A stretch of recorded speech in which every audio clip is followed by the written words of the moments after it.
Good morning, everyone, and welcome into another episode of Wake and Take. This time we're back, we're live, and it's going to be good stuff. I've got plenty of news from yesterday's UGA Pro Day that I want to talk about, as well as all of the stuff that's gone on in the NFL free agency. Tons of stuff to talk about. Tons of moves has happened. I was in Athens yesterday, so talking about UGA for a little bit, because why not? Why wouldn't I?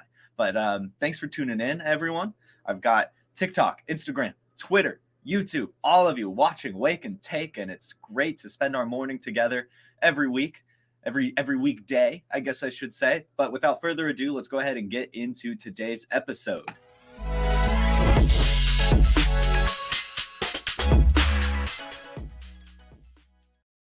All right.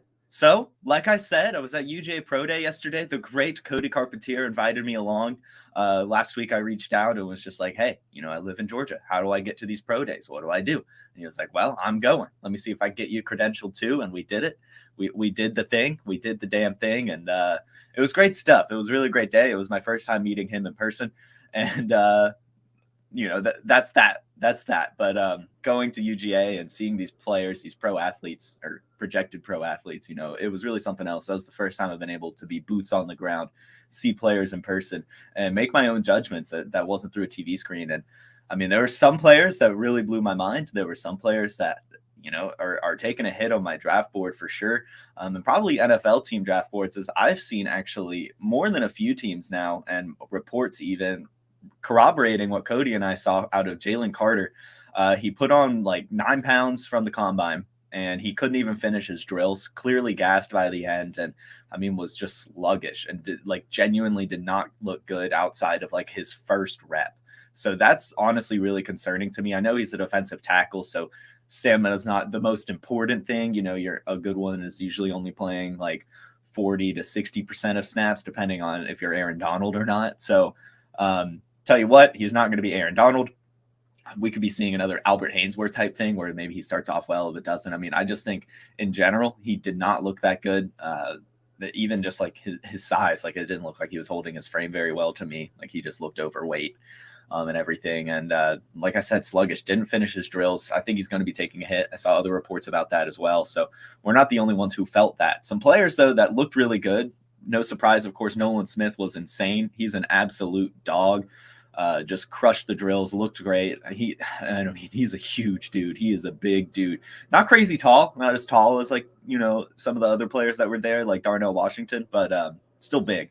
Still a big dude, muscular and built too, like straight up built. So whoever gets him is really getting a stud. I mean, we already saw him destroy the combine, but he looked good in the drills too. But let's talk about some fantasy relevant players because that's important to you guys too.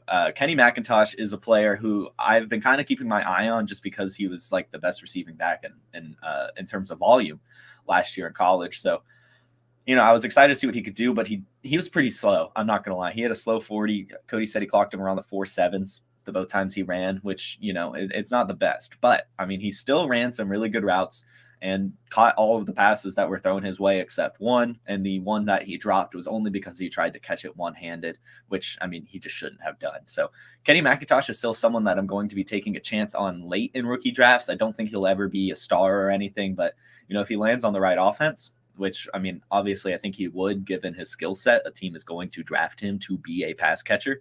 So that's somebody I'm going to still be looking to draft at the end of rookie drafts. I still think he's going to be good volume, and I think his skill set will translate to the NFL really well. I think he'll be able to produce basically instantly because, like I said, he's a pass catching back, and it was shown by him being the second or third best receiver yesterday that was catching passes from Stetson Bennett. Stetson Bennett, missed some throws, but overall looked pretty good. He had one that was like 64 yards in the air, but the receiver overran it, so he didn't even bring it in. But these receivers were actually led by who I felt was the best receiver of the day, who Cody actually felt was the best receiver of the day, was a guy going into his sophomore year. Actually, they brought in Dylan Bell, their freshman wide receiver, to run routes for Stetson Bennett, and he looked really, really good. So I know he's not coming into the NFL anytime soon, but that is somebody I'm keeping my eye on for sure. Dylan Bell, make sure you remember that name. He ran most of the routes from the receivers yesterday. Stetson Bennett kept pointing to him, go run another, go do this, go do that. And I mean, he looked so so good, and it's so hard to believe he's only like 19 years old. It was absolutely mind-blowing. And I'm really excited to see him come out to the NFL for sure. Darnell Washington, he looked good when he was running routes. Stetson Bennett and him clearly have some chemistry. I don't really think he dropped anything. He might have dropped one pass or two, but if he did, it was I do remember a couple drops, and they were not the best of drops, but I mean it kind of happens every once in a while. My big concern with him is his legs were not too big. They were honestly kind of skinny legs for someone of his stature, and kind of like Jalen Carter, but not quite like Jalen Carter, that he was gassed at the end, but he still finished everything and still looked good for the most part. It's just I don't know, just something didn't seem complete to me about him, even if he is still really athletic, really tall. I mean, that dude was a monster. Darnell Washington is huge. So that's kind of what I've got from the pro day. Stetson Bennett was fine. Darnell Washington was pretty good. Kenny McIntosh was fine. And then Jalen Carter taking a hit. Nolan Smith, amazing. And keep your eye on Dylan Bell for sure. But let's talk about the NFL. I know that that's what you guys are really here for. I just wanted to share what happened at the UGA Pro Day yesterday. But, the past few shows, I've been talking about the Eagles losing essentially their entire defense. It's not true anymore. They did lose Javon Hargrave, but it looks like they're actually, after announcing that they were going to designate Darius Slay as a post-June 1st release, they are actually going to end up bringing him back. I think his wife tweeted, "We're here," or whatever, "We're back," and like with eagle emoji. So it sounds like he's coming back. James Bradbury was re-signed and Fletcher Cox was re-signed. So they at least have some of their core, which I think is going to be important. The big move for me is if they can bring back Chauncey Gardner-Johnson. He still hasn't signed anywhere. And so I think if they can bring back Chauncey Gardner-Johnson, we're not going to see that big of a drop-off. I know Javon Hargrave is amazing, but hopefully Jordan Davis can fill that role enough, and Fletcher Cox is still pretty good. So we'll see. We'll see for sure. If they can bring back Chauncey Gardner-Johnson, I still think they're going to be able to compete. I really do, on defense. They're not going to get 70 sacks again, but, they'll still be a really good defense, I think. So that's the Eagles news. Some wide receiver signing. Some signing yesterday. The JuJu Smith-Schuster to the Patriots news. He's signing a 3-year, $25 million contract where he can make up to $33 million in incentives. A lot of people reported at first that it was a 3-year, $33 million contract, exactly like Jakobi Meyers, but that's just not true. Jakobi Meyers is actually a $33 million contract. He's making $7.5 million more than JuJu Smith-Schuster, and $9 million more dollars guaranteed than JuJu Smith-Schuster. So Jakobi Meyers did make more money than JuJu Smith-Schuster. It is still kind of strange seeing them just going to get JuJu instead of keeping Jakobi Meyers, but I mean, I still think probably in terms of upside, and this is definitely a hot take, JuJu Smith-Schuster does have better upside. We've seen what he can do when he's healthy and clicking early in his career. He's definitely lost a lot of that, but I think we do know what Jakobi Meyers is, which is a really good and reliable wide receiver, but not the craziest high of ceilings, which JuJu Smith-Schuster, I don't think he'll ever actually reach it, but I think he could. It's not going to be on the Patriots, but right now he is basically the only wide receiver, so plenty of volume going his way, even with, Jonnu Smith leaving, takes away some targets, even if it wasn't plenty. Jakobi Meyers obviously is giving up plenty of vacated targets. So we'll see what happens with him. I'm a little excited. I do own him in the Trade Gods Invitational League, and my man Matty Kiwu here in the chat did send me a trade. I'm still debating it. I don't know. I honestly still don't know fully how I feel about the move. We're going to have to see if the Patriots do bring in DeAndre Hopkins, like we've kind of been fooling around about, kind of figuring that would kind of happen, because that is the most Patriots move possible, bringing in guys at the end of their career for cheaper than they should have been. Speaking of that exact type of move happened, the Patriots also signed James Robinson. It's crazy that the Patriots just always do this. It really is. Yeah, I mean, I like the signing. He definitely fell off a bit after coming off hot to begin the season with the Jaguars and then going to the Jets and having like one good game and then randomly being benched completely, essentially. I don't know. I don't really know what it was, because he did look pretty decent at the very least, and they kind of just went away from him. The Patriots will not do that for sure. They will at least use him. I think this definitely means that Damian Harris is gone for sure. unless you've already signed somewhere and I've somehow missed it or forgotten about it. So much news has happened, but I'm pretty sure that Damian Harris is gone at least. And we'll wait to see if that's actually official. But James Robinson fills that hole perfectly. And it'll be Ramondre Stevenson and James Robinson. And, James Robinson, you could probably pencil him in for like 6 touchdowns or something next season, something like that. Nothing crazy, but decent production, and he'll have a couple of good games. And yeah. I mean, I like the signing a lot for the Patriots. I really do. I think it makes sense. And he wasn't too expensive. That I don't even think I wrote down the contract amount, but yeah, I don't think it was that expensive either. So I genuinely think that was a pretty decent signing. Both of them, really. I think Juju Smith-Schuster could be pretty good, and James Robinson's going to be totally fine. The Commanders, they've signed a backup quarterback for Sam Howell. They're bringing in Jacoby Brissett, the brisket himself. Not much to talk about on that, to be honest. He's a good backup, and I mean, he could start if you decide that Sam Howell isn't the answer, but Sam Howell is probably better than Jacoby Brissett for sure. Yeah, I mean, I honestly don't have much to take about Jacoby Brissett going to the Commanders. It's still going to be Sam Howell, and he's a good backup. I was thinking he might go to like the Cardinals or something. I felt like that would be a good spot, but he's not. He's going to the Commanders. The Cowboys, they have released Ezekiel Elliott. It's finally happened.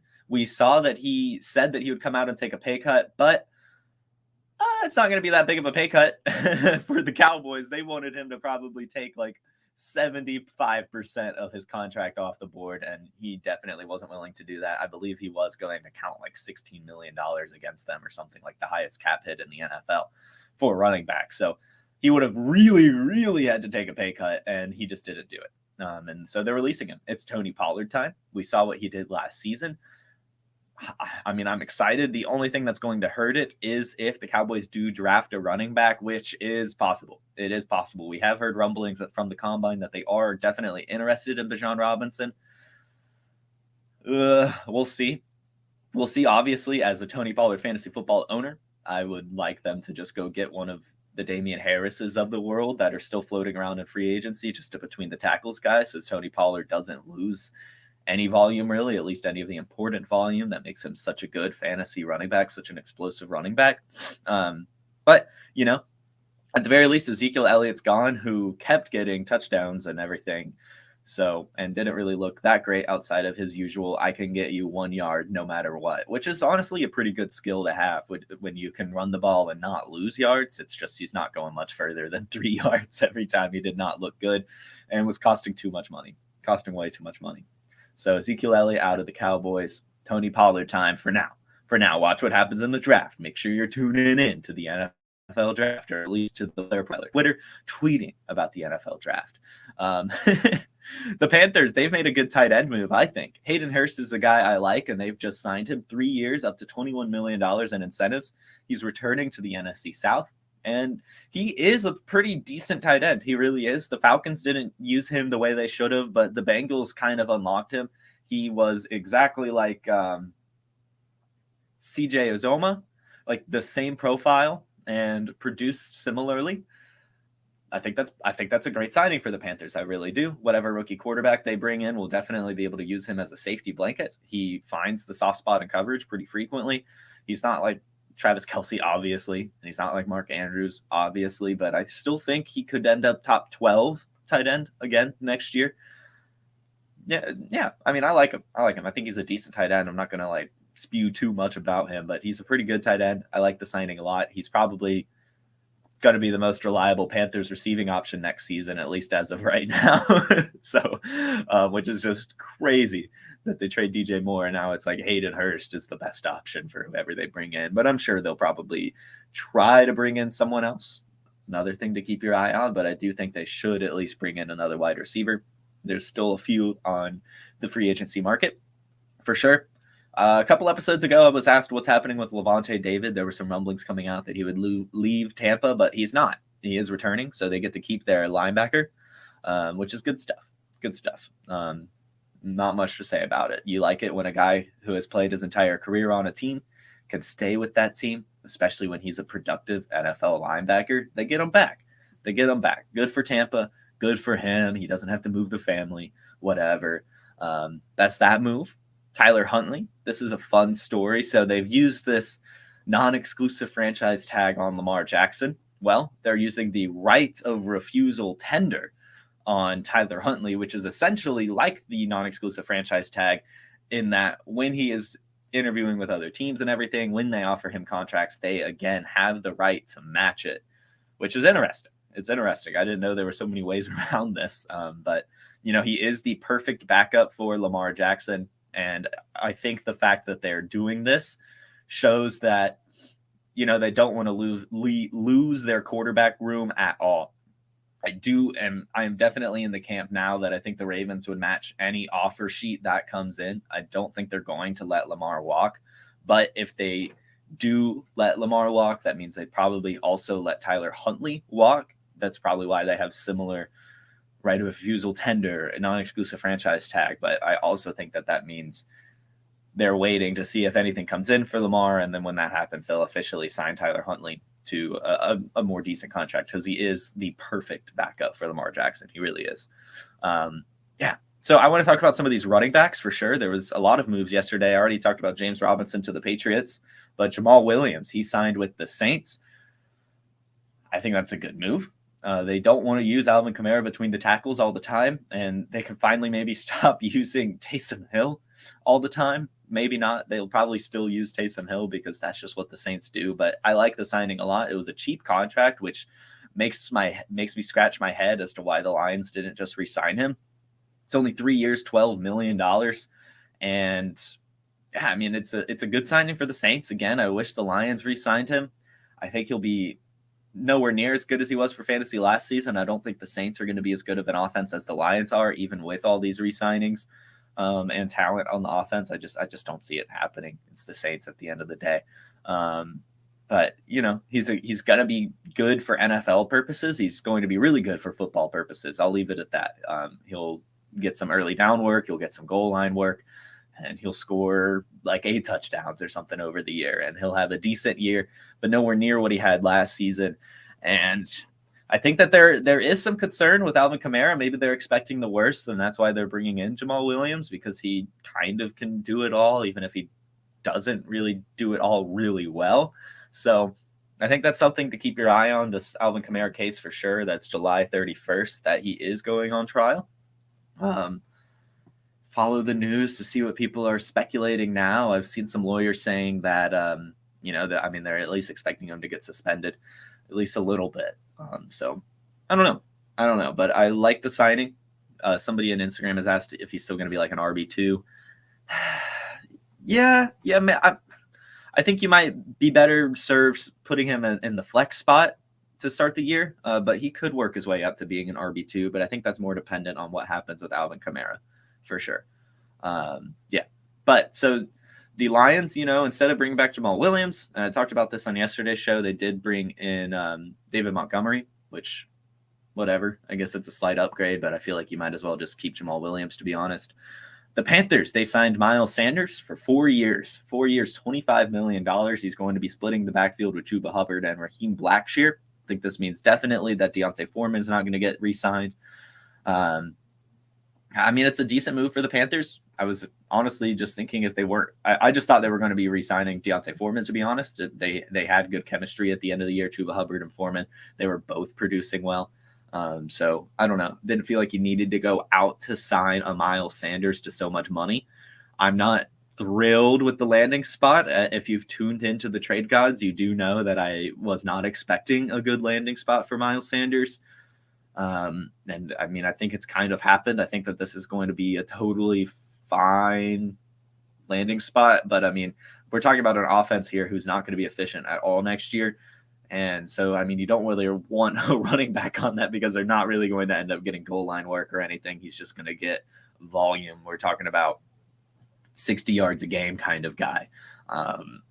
And with maybe a touchdown. So I'm not too excited about him. I do think he's going to be overvalued in fantasy for sure. So if you're eyeing him, I would honestly try to move him if you can. I'm not a huge fan of it, but I think it will be good again for football purposes. The Panthers could use another body like him, and he is a good running back. But it's just this team in general is not going to be that good. So you don't really want that guy for fantasy purposes.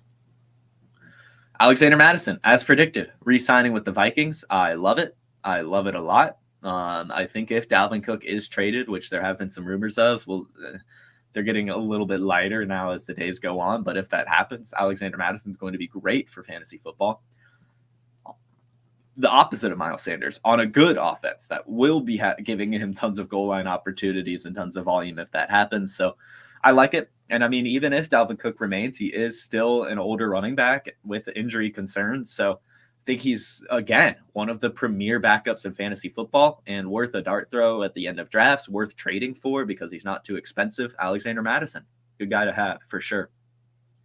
And the Buccaneers have signed Baker Mayfield. I assume he's going to be starting over Kyle Trask for sure.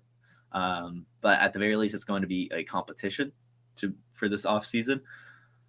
He had, the great game with the Rams, the comeback on Thursday Night Football.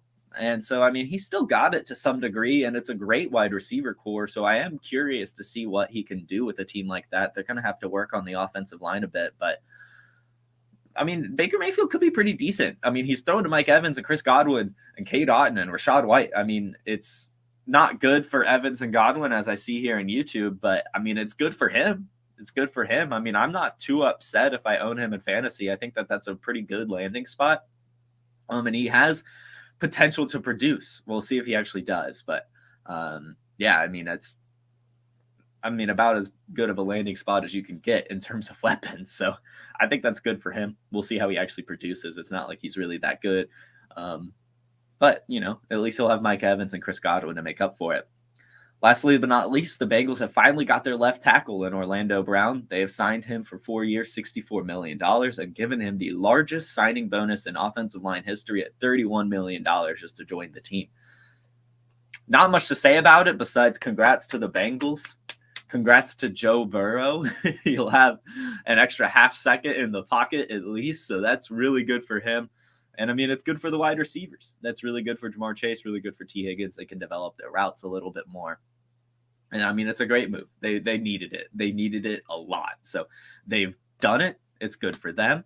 It's good for Orlando Brown. He said he wanted to still play for a good team, for a good quarterback, and get paid for it. And he wanted to play left tackle after being switched to right tackle. So this is good for everyone. I like it a lot. I think that's a great move. But let's go ahead and look at some questions. I've seen a ton. Somebody on TikTok has asked, trade Lamar, Pacheco, Nico Collins for Jonathan Taylor, Judy, and the 212. If it's a one quarterback league, I think that move makes sense, my friend. But if it's a super flex, you've just got to hold on to Lamar for sure. But, if Lamar's not your starting quarterback and you're able to trade Pacheco and Nico Collins for Jonathan Taylor, Jerry Jeudy, and the 212, essentially, that's a pretty decent move. But, super flex, I'm not doing that. Let's see. On YouTube, I saw a bunch. Matty Kiwum, am I trading you Juju and Trey Gods? Not right now. If I do, it's going to have to come on draft day because I know you only want to give up a late second, and I think I want a little bit more than that. But if there's a rookie who falls to me at that pick that I might like more than Juju, then I'm probably pressing that accept button. So stay tuned. We'll miss GM on YouTube. Patrick Mahomes, around 2 in 2024, or Trevor Lawrence, this year's 103 and this year's 203. This is about as fair as it's going to get. I think if you're trading away Patrick Mahomes, you should try to get a tiny bit more. Like if there's a depth piece you really need, then I would try to get that depth piece thrown in. But to get the 103, the 203, and Trevor Lawrence for Patrick Mahomes and next year's second, that's not too bad. Maybe drop that second. But, I mean, I wouldn't be too upset with that move, but I think you could get a tiny bit more. Thoughts on Kevin Harris now? I mean, just fade him. But, I mean, if it could work out like Zonovan Knight, right, where James Robinson was getting all the work for a couple weeks, and then they started healthy scratching him and bringing in Zonovan Knight. That could happen with Kevin Harris. That could happen with Pierre Strong, but it looks like it's going to be James Robinson and Ramondre Stevenson, which is a totally fine backfield. Minshew go into the Colts? Maybe. I like it. Minshew deserves a little bit more than what he's gotten. At the very least, he's one of the best backups in the league. And I mean, he's a decent distributor for sure. And lastly, but not least, I've got 2 questions here on Instagram. Is Miles Sanders a better receiver than Chuba Hubbard? No. That's a simple no. And what are we doing with DeAndre Swift? I mean, you can't sell a guy after he takes a hit to his value, right? So you've just got to hold on tight, hope he gets traded maybe, or just hope that he still maintains the same exact role he had, where he just isn't going between the tackles. That'll be David Montgomery, and then he's still going to get all the receiving work. Think of like Tony Pollard, but hopefully a little bit better. Hopefully, if not, I mean, Tony Pollard's still damn good, which I think is probably his range of outcomes now with the David Montgomery signing. But I'm not too worried about David Montgomery, to be honest. I'm really not. I mean, he's obviously going to take a couple touchdowns away from him, but I don't think he's going to have 17 touchdowns like Jamaal Williams had. So I think if anything, his value remains the same, but it hasn't remained the same in the fantasy football community. It has taken a hit. So I think you've just got to hold. There's no point in selling him now. Yeah, I mean, you're just not going to get the return that you should get but if you can get the return you should get, then sure, by all means trade him. But I think you're probably better off holding DeAndre Swift. But that's all I have for everyone today. Thank you for joining me. It's great, as always. It's great to be live again. I'll see you all tomorrow with more football news. Thanks again, and have a fantastic, fantastic Thursday. Hey, you like that video? Be sure to subscribe and activate those alerts so you get notified as soon as new videos drop. And be sure to check out PlayerProfiler.com. We have all the tools for you to dominate every type of fantasy league. We have a draft kit, Dynasty Deluxe, data analysis, DFS Dominator, and don't forget the player rankings to rule them all.